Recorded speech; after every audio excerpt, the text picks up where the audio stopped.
Bonjour et bienvenue à l'entretien de France 24. Mon invité aujourd'hui est le président de l'Ukraine, Petro Poroshenko. Monsieur le Président, merci beaucoup d'être avec nous. Merci beaucoup de votre invitation.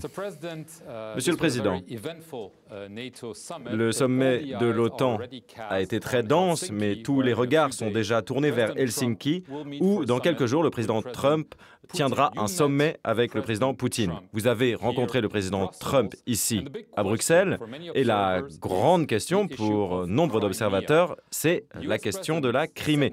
Le président américain a dit à de nombreuses reprises, et il l'a répété ici aujourd'hui, que nous verrions ce qui se passerait avec la Crimée. Est-ce qu'il vous a donné des garanties sur le fait que la Crimée ne faisait pas partie des négociations avec Poutine? Ce n'est pas ma première rencontre avec le président Trump, et à toutes ces rencontres, il y a une position très claire des États-Unis, confirmée par beaucoup de documents, sur la non-reconnaissance de l'annexion illégale de la Crimée.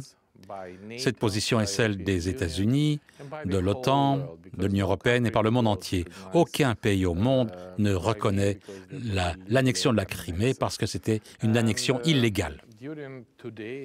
Aujourd'hui, hier, il y a eu des déclarations officielles de l'OTAN avec la participation de tous les dirigeants et chefs d'État, y compris c'est le président Trump, où il était absolument clair, ce message était très clair, les mots étaient très clairs. La Crimée est ukrainienne. Nous ne reconnaîtrons jamais l'annexion illégale. C'est une citation directe. Et je ne vois pas d'autre raison pour laquelle qui que ce soit pourrait changer cette position. C'était la même position du département d'État des États-Unis, de la Maison-Blanche, et c'est confirmé par la résolution de l'Assemblée générale des Nations unies. Mais qu'en est-il du président Trump? Vous avez rencontré des dirigeants ici qui ont participé au sommet du G7 et là-bas, le président Trump avait dit « Bon, vous savez, en Crimée, on parle russe, donc nous verrons ce qui se passera. » Non, non. Il n'y a eu aucun communiqué, aucun document officiel. Oui, mais c'est le président. Je ne peux rien commenter lorsque je n'y prends pas part.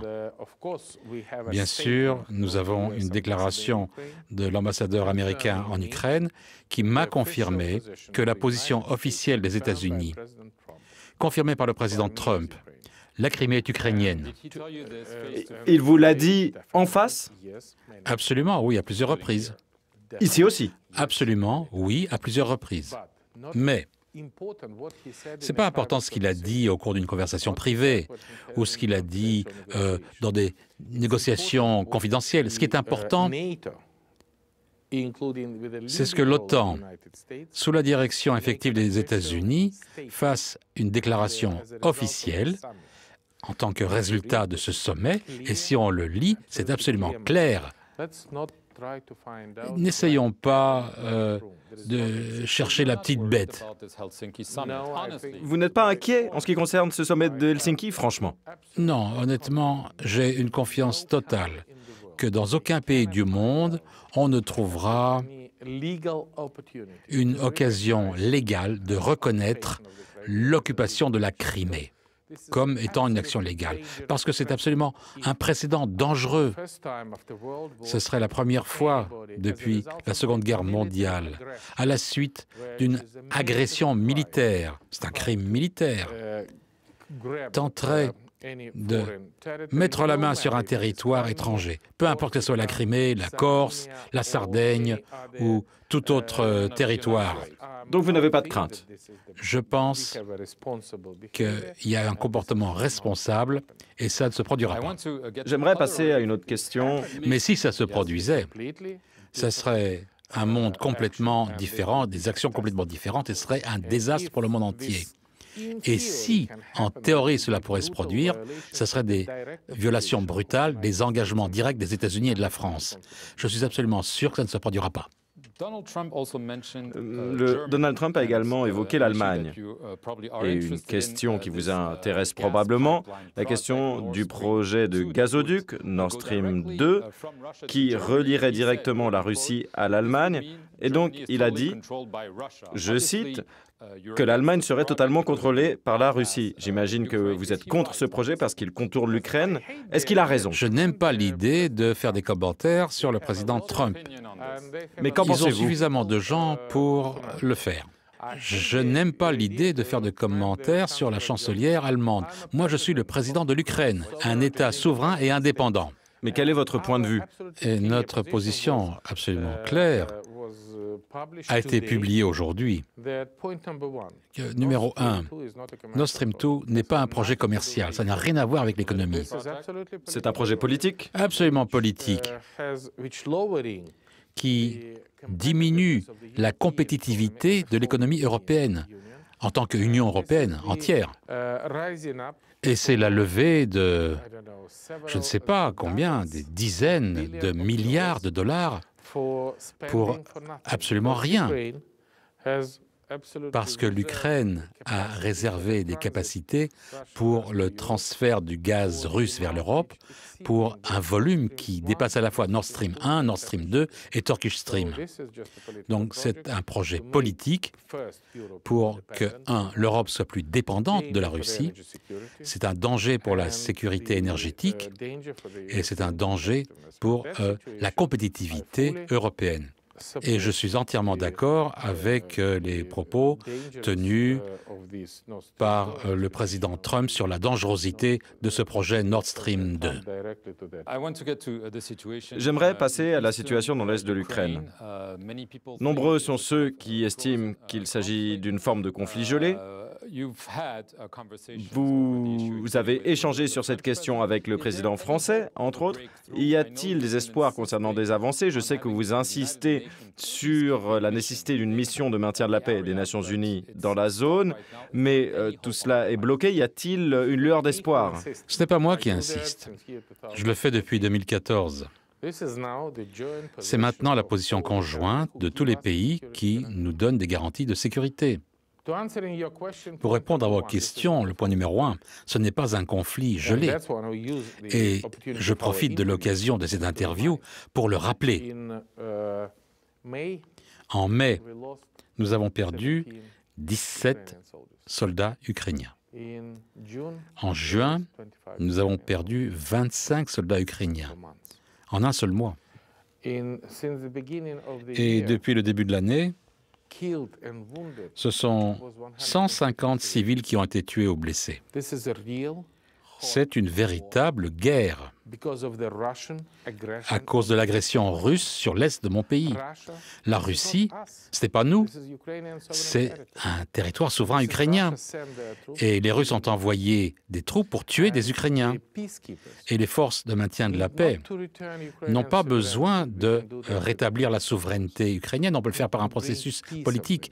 Ils doivent faire revenir la paix ici, arrêter les tueries.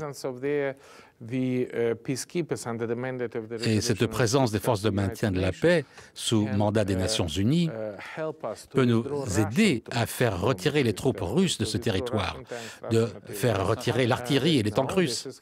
Mais ce n'est pas ce qui se passe. Oui, mais les Russes devraient expliquer au monde entier pourquoi ils sont contre cette chose-là. Les forces de maintien de la paix, c'est une force internationale. C'est une source absolument objective d'information. Ils arrivent là, ils protègent les populations locales et créent les conditions préalables sur le plan politique et de sécurité pour la réalisation de l'accord de Minsk. Et nous avons des garanties de sécurité de la Russie dans le mémorandum de Budapest. On a la signature de la Russie dans l'accord de Minsk et il y a la responsabilité de la Russie. C'est très important. La Russie est l'agresseur et c'est la première fois, et ça a été prouvé pour la première fois aujourd'hui dans les documents de ce sommet de l'OTAN, que ce sont les actions agressives de la Russie qui ont mené à cette situation. Et c'est la compréhension commune que c'est la Russie et que c'est une agression. Mais y a-t-il un espoir? On parle également d'un échange de prisonniers. L'Ukraine exige auprès de la Russie que des prisonniers retenus en Russie soient libérés, notamment le réalisateur Oleg Sentsov. Le mois dernier, vous vous êtes entretenu avec le président Poutine. Est-ce qu'il y a un espoir concernant ces échanges de prisonniers?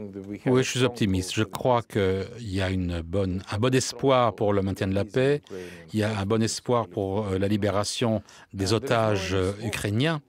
Mais il n'y a pas d'échange, parce qu'eux, ce sont des criminels, ce sont des terroristes.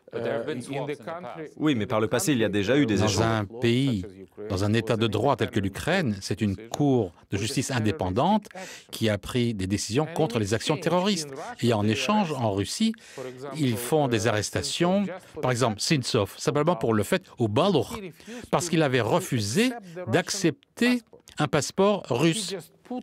Il a mis un drapeau ukrainien en Crimée occupée. Est-ce que vous pouvez imaginer que quelqu'un qui aurait mis un drapeau français pour ce fait simplement serait emprisonné pour 7 ans? Et dans cette situation, je suis absolument certain, j'ai confiance.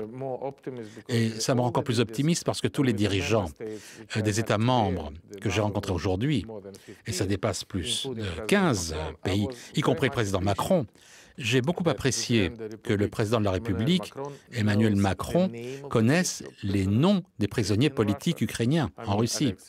Alex Sentsov, Sushchenko, c'était, vous savez, le journaliste des médias ukrainiens accrédité à Paris. Il a été illégalement arrêté à Moscou. Et le président Macron et son épouse connaissent les noms et vont soulever cette question lors de leur rencontre avec Poutine. Et vous pensez que Poutine pourrait être souple sur ces questions? Les Russes ont libéré plus de 3000 otages ukrainiens depuis le début. Poutine n'en a pas besoin. C'est une pression politique sur les autorités ukrainiennes. Et maintenant, alors que le monde entier connaît la réalité de la situation, Poutine ne peut pas expliquer pourquoi il garde en prison à Moscou, en Crimée occupée, en Sibérie, des héros ukrainiens. Ils aiment simplement leur mère patrie. Espérons qu'ils rentreront chez eux bientôt. Merci beaucoup, Monsieur le Président, pour votre temps et merci à vous d'avoir suivi cet entretien ici sur France 24 depuis Bruxelles.